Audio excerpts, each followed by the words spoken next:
Hello, কে কোত্থেকে বলছিলেন? Hello Suman, আমি মা।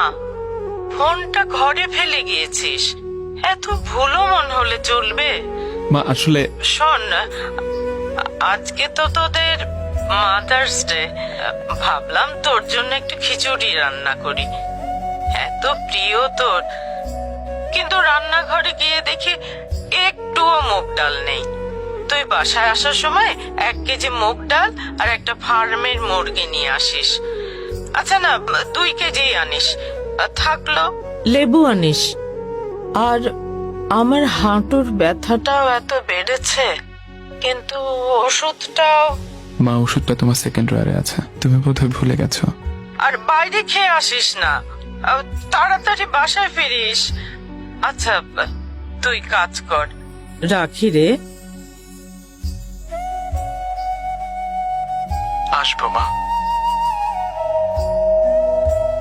আমি আসবো ফিরে, আমি আসবো ফিরে।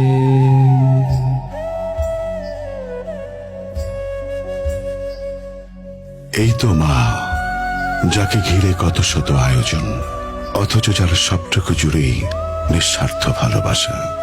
মা, তোমার মতো করে তোমাকে হয়তো কখনো ভালোবাসতে পারবো না।